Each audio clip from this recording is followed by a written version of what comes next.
अस्सलाम वालेकुम social media family, कैसे हैं आप लोग? उम्मीद करते हैं आप लोग खैरियत से होंगे। जनाब, लाहौर से बड़ी ही अफसोसनाक खबर जो कि सोशल मीडिया पर वायरल हो रही है, जिसमें बताया जा रहा है कि 2 गैर मुल्की खवातीन के साथ पाकिस्तान के अंदर बहुत ही ज़्यादा नामुनासिब किस्म का सलूक, उनको रिहाइश गाह पर अगवा कर ले जाया गया, उनके साथ बदफेली की वारदात की गई। और ये खवातीन जो थी ये गैर मुल्की थी और उनकी जो दरख्वास्त पर उनको बाजियाब भी करवाया गया और बादशाह FIR भी दर्ज की गई। और उसमें जो 5 मुल्ज़िमान जो नामजद हुए हैं उनके हवाले से भी जो तफसीलात सामने आई हैं आप लोगों के साथ शेयर करेंगे आज की इसी खबर में। लेकिन अगर आप लोग चैनल पर नए हैं, आप लोग इसको सब्सक्राइब कीजिए, बेल आइकन को प्रेस कीजिए, आने वाली वीडियोज़ के बारे में आपको पता चलता रहना चाहिए। सबसे पहले अगर बात करें, लाहौर में 2 गैर मुल्की खवातीन को जनाब बाजियाब करवाया गया है और उन्होंने जो मुकदमा दर्ज करवाया है वो भी मुकदमा दर्ज हो चुका है। और ये मुकदमा बहुत ही ज़्यादा ज़ेर बहस है इस वक्त लाहौर के अंदर गैर मुल्की खवातीन को लेकर कि वो भी महफूज नहीं और उनके साथ एक बहुत बड़ा धोखा हुआ है वहाँ पर। वो देखकर जनाब पाकिस्तानी खुद भी डर रहे हैं और बहुत सारे ऐसे पाकिस्तानी जो मुल्क से बाहर बैठे हैं वो भी बड़े शर्मिंदा हो रहे हैं अपने मुल्क में ऐसी हरकत होने पर। इसके साथ ही आपको बताऊंगी कि मुल्जिमान में रज़ा डार भी शामिल हैं, जिसके बारे में मुख्तलिफ मीडिया रिपोर्ट्स में दावा किया जा रहा है कि वो मोहम्मद इसहाक डार के करीबी रिश्तेदार भी हैं। लेकिन इसके बारे में अभी तक किसी भी सरकारी सतह पर कोई तस्दीक नहीं हुई या फिर किसी भी किस्म का कोई बयान जारी नहीं किया गया। इसके साथ ही मुकदमा लाहौर के डिफेंस C पुलिस स्टेशन में दर्ज किया गया है।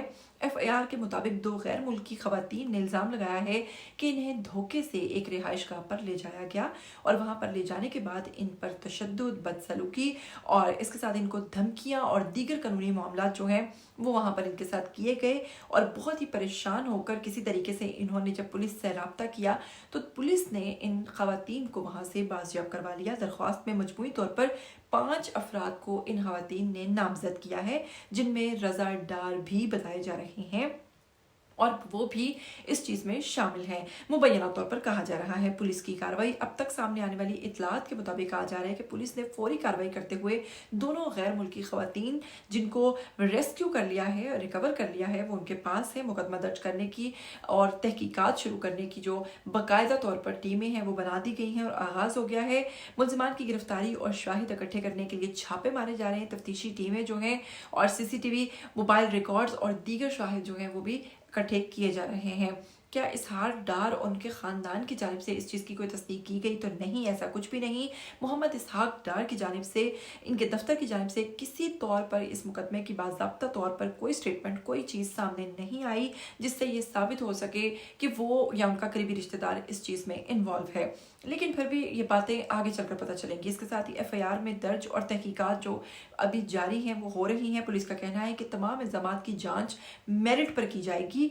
अभी केस अदालत की जानिब से मुल्जिमान के खिलाफ फर्द जुर्म साबित नहीं हुई, लेकिन जैसे ही साबित होगी तो बाकायदा तौर पर, बाज़ाब्ता तौर पर ये चीज़ें सामने आएंगी कि आखिर इन खवातीन को पाकिस्तान बुलाकर ऐसा क्यों किया गया। अब देखिए कि ये पाकिस्तान के लिए भी कितनी शर्मिंदगी का बायस है कि ऐसी खवातीन जो गैर मुल्की हैं वो पाकिस्तान के बारे में क्या इमेज लेकर जाएंगी, क्या उनके दिल में पाकिस्तान को लेकर आएगा। जैसा कि आप लोग जानते हैं कि कुछ दिन पहले एक खातून जो कि पेशावर के इलाके से मुबैना तौर पर बाजियाब करवाई गई थी, जिसे 52 साल की उम्र में निकाला गया वहाँ से और उस पठान ने उसको एक घर के अंदर बंद कर रखा था और बाहर मोहब्बत की उसने शादी की थी। फ्रांस की वो खातून थी और फ्रांसीसी खातून को उसने कैद में रखा हुआ था और वो वहाँ से बाजियाब हुई 5 बच्चों के साथ, यानी उसके 5 बच्चे भी वो उसी कैद में, उसी कमरे के अंदर पैदा हुए।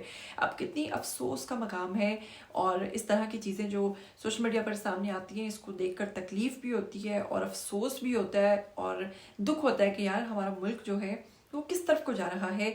आए दिन बच्चियों के साथ नामुनासिब किस्म की चीज़ें, बदफेली के वाक़यात, स्कूल की छत गिरने के वाक़यात, अकेडमीज़ की छत गिरने के वाक़यात, और एक ही दिन के अंदर इतनी सारी चीज़ें जब सामने आती हैं तो दिली तकलीफ़ होती है और समझ नहीं आता है कि पाकिस्तान में आखिर चल क्या रहा है। खैर, क्या कहना चाहेंगे आप ऐसे मामलात के बारे में? और वो लोग जो समझते हैं कि पाकिस्तान अब रहने के लायक नहीं रहा, मैं चाहूँगी कि वो लोग यहाँ पर आकर कमेंट लाजमी करें और बताएं कि क्या वाकई ऐसा है, क्या गलती सिर्फ गवर्नमेंट की है या हमारी आवाम की भी है, क्योंकि हमारी आवाम भी जो है वो भी सुधरने वाली नहीं है और वो हर चीज़ के लिए गवर्नमेंट को ब्लेम करती है।